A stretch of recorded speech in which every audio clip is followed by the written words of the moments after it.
Eh bien, salut à tous. J'espère que vous allez bien. C'est le Duke pour une nouvelle émission de ESSI. Et comme je vous l'avais promis la semaine dernière, cet épisode ESSI, il va être un peu particulier puisque pour moi, c'est un sujet très troublant. Je l'ai appelé aussi ESSI. Ceux qui avaient gagné la Deuxième Guerre mondiale n'étaient pas forcément ceux que nous croyons. Et pour commencer donc cette émission, je vais vous parler d'un personnage qui est né à la Renaissance. Donc, on va très très loin dans l'histoire de notre humanité. Et ce personnage, j'aime bien, j'aime bien son nom. Il s'appelle Joseph Nassy. Je vais vous épeler son nom de famille. C'est N-A, ensuite S-S-I. Joseph Nassy. Et donc, c'était un banquier portugais, juif, et on dit même que c'était un précurseur, donc quelqu'un qui était là, donc sioniste avant le sionisme, un précurseur du sionisme. Alors, c'est intéressant d'entendre son nom, Joseph Nassy. C'est très intéressant, moi, ça me fait rire. Donc, vous allez voir que dans le développement de cette émission, ben, vous aurez des petites surprises. Donc, il est clair que je pense que je vais beaucoup vous surprendre. Donc, ensuite, par rapport on est en 1917, donc on va dans le temps, donc on monte dans le temps, et en 1917, donc il faut planter un petit peu le décor. En 17, nous sommes quand même en plein cœur de la Première Guerre mondiale, la Grande Guerre, et puis nous avons donc un lord anglais, donc un ministre anglais qui rédige une lettre ouverte à la Fédération sioniste. Et ce lord anglais s'appelle Balfour. Et donc, la lettre qui est adressée, je vais vous la lire, vous la voyez là devant vous. Donc, je mets la lettre devant vous, mais je vais vous la lire en français.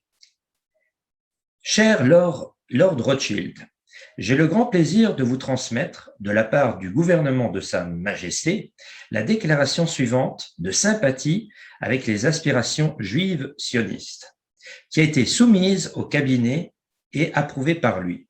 Le gouvernement de Sa Majesté envisage favorablement l'établissement en Palestine d'un foyer national pour les Juifs et fera tout ce qui est en son pouvoir pour faciliter la réalisation de cet objectif, étant clairement entendu que rien ne sera fait qui puisse porter atteinte soit aux droits civiques et religieux des collectivités non juives existant en Palestine, soit aux droits et au statut politique dont les Juifs disposent dans tout autre pays.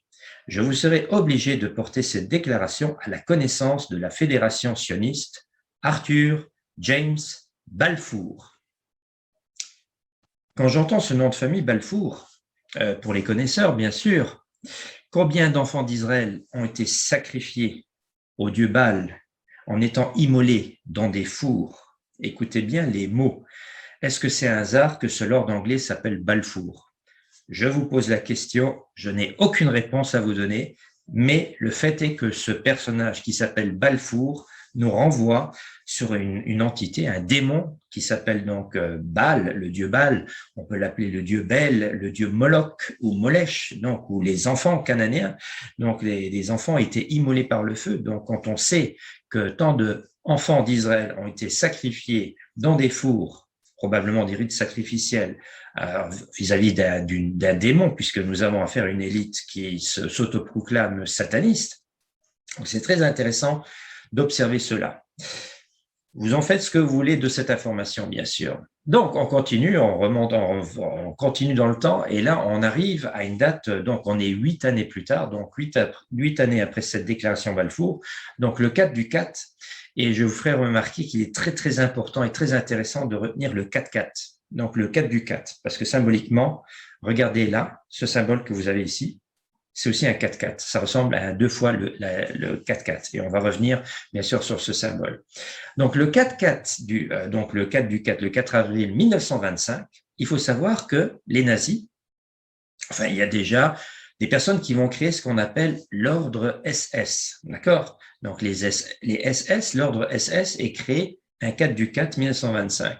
Et pourquoi je vous dis ça? Tout simplement qu'un autre 4-4, c'est-à-dire, mais des années plus tard, donc un autre 4 du 4 à 4 avril 1949, est créé l'OTAN. D'accord?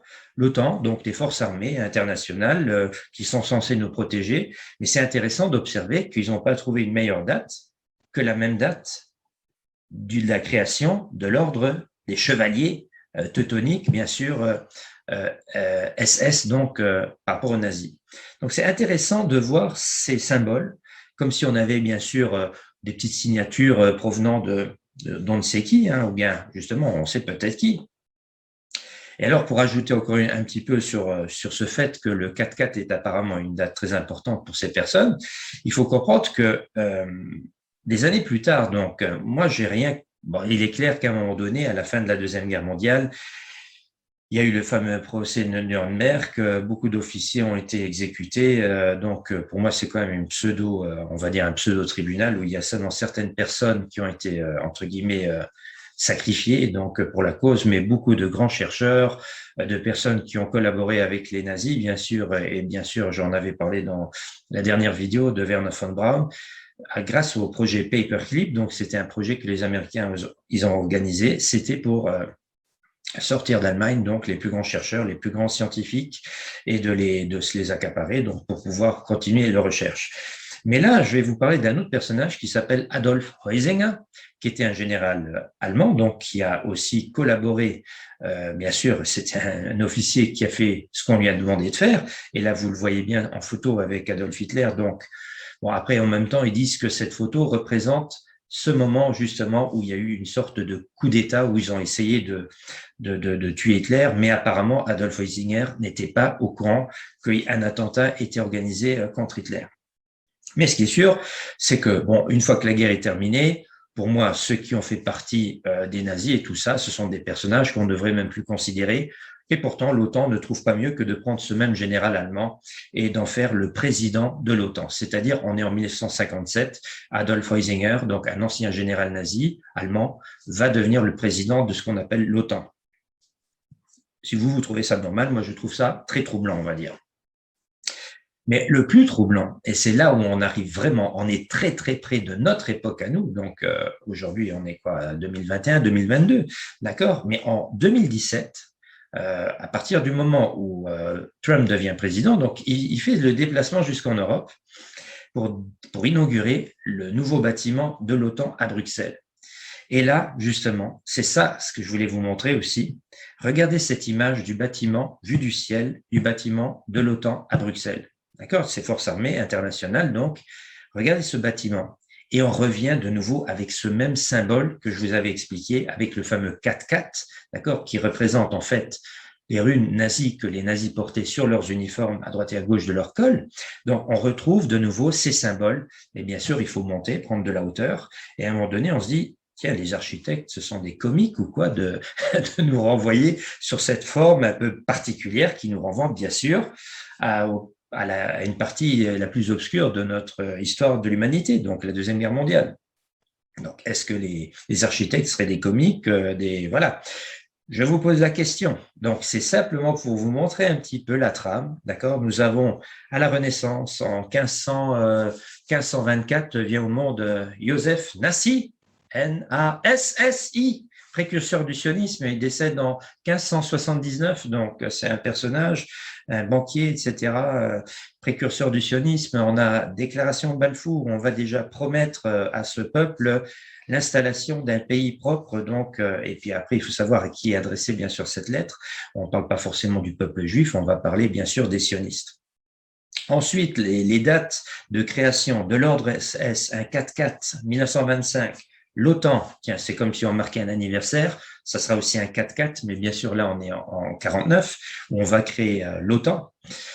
Adolf Heusinger, il trouve pas mieux de trouver un ancien général allemand pour devenir président de ce même OTAN. Et puis en 2017, alors là carrément, ils nous font un coucou encore une fois en nous montrant ces runes nazies, donc ces runes occultes, même on dit nazies, même en réalité ce sont des runes des nordiques, donc qu'on retrouve bien sûr dans les fameuses runes.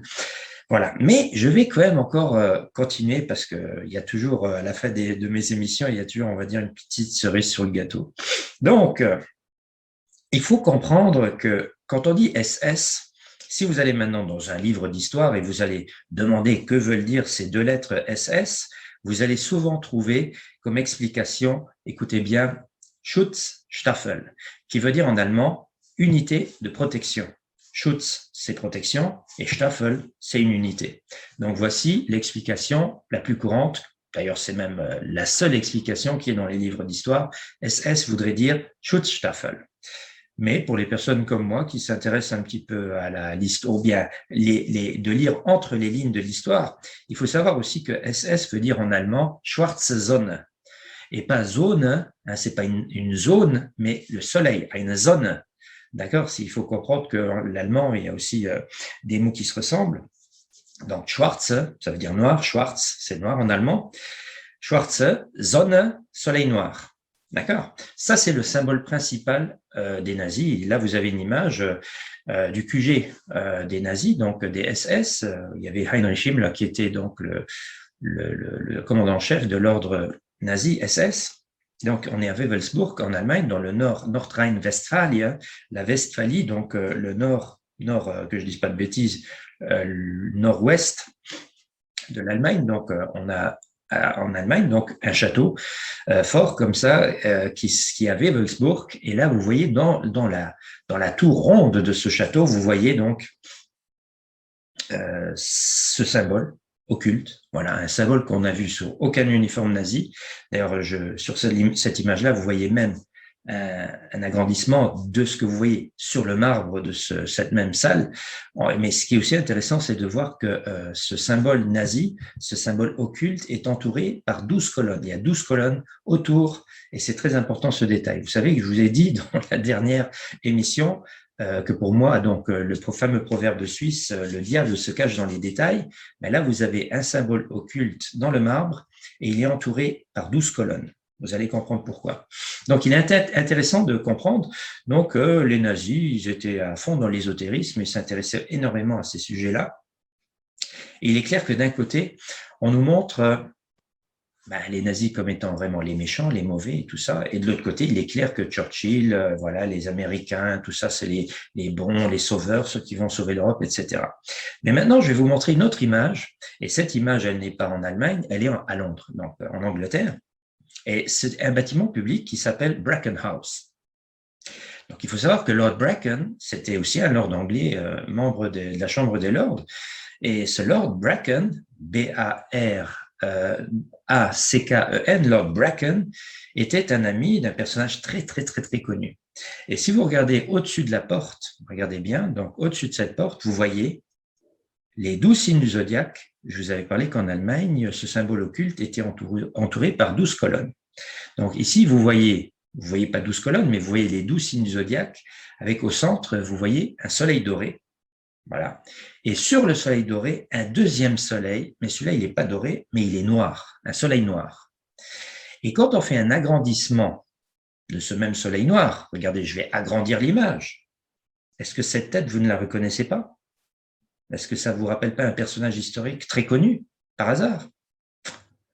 En sachant en plus que c'était un très bon ami de ce Lord Bracken, parce que je n'invente pas, hein. Vous allez sur Wikipédia, sur n'importe quel, sur un moteur de recherche, vous vérifiez que Lord Bracken était un ami de Winston Churchill et il a immortalisé son ami Churchill sous les traits d'un soleil noir au-dessus d'un bâtiment public qui se trouve à Londres. Et là, je me pose une question. Comment ça se fait que d'un côté, les méchants nazis, d'accord, donc les SS, veut dire donc le mot SS est une allusion aussi, c'est pas seulement Schutzstaffel, c'est aussi Schwarze Sonne, le soleil noir, et de l'autre côté que le bon Winston Churchill est aussi immortalisé sous les traits d'un soleil noir. Je pose la question. Qu'est-ce que ça veut dire tout ce charabia-là? Est-ce qu'on aurait affaire à une bande de personnages qui, derrière le rideau, manipule dans notre dos pour arriver à des buts précis, que chacun va jouer un rôle. Aujourd'hui, toi, tu seras le cow-boy, moi, je serai le cow-boy, toi, tu seras l'Indien, etc. Et puis, la fois d'après, on va inverser les rôles, etc. Et pour arriver vers un but précis. Puisqu'en 2017, vous voyez que le bâtiment de l'OTAN nous renvoie encore une fois sur ce symbolisme occulte très précis. D'accord? Donc, toutes ces questions, je me les pose. Bien sûr, moi, j'ai mon interprétation qui m'est propre. Et puis, je vous les envoie à vous maintenant de vous poser ces mêmes questions éventuellement et de vous dire, est-ce que le monde, est-ce qu'il est aussi sérieux qu'on veut nous faire croire, ou bien est-ce qu'on ne nous manipulerait pas depuis maintenant bien trop longtemps, puisque si on prend maintenant, si je prends maintenant par rapport à cette vidéo, j'ai commencé à la Renaissance, vous vous rendez compte? On est 500, 600 ans en arrière par rapport à notre époque aujourd'hui. Bref, quoi qu'il en soit, je vous remercie de m'avoir écouté. Je vous prépare bien sûr pour la semaine prochaine, bien sûr, un autre sujet. Et voici un petit symbole, bien sûr, qui vous met un petit peu, qui va vous guider sur la prochaine vidéo. Et je vais aussi encore, justement pour finir, je vais vous laisser sur une image que je trouve très, très comique, surtout quand on sait le salut de trois groupes pendant cette Deuxième Guerre mondiale. C'est-à-dire que les nazis avaient une façon particulière de saluer. Les Russes, les rouges, les cocos, comme on les appelle, ils avaient une autre façon de saluer. Et puis, bien sûr, Churchill, il avait aussi une façon très particulière. Sur énormément de photos, on voit Churchill qui nous fait ce symbole-là. D'accord? Soi-disant pour remarquer, bien sûr, le V de victoire. Mais est-ce que c'est bien ça? Surtout quand on fait le lien avec les deux autres saluts. Et puis, je vous laisse sur cette image-là. Je vous remercie de m'avoir écouté. Je vous embrasse très, très fort et je vous dis à la semaine prochaine pour un nouvel épisode de Et si?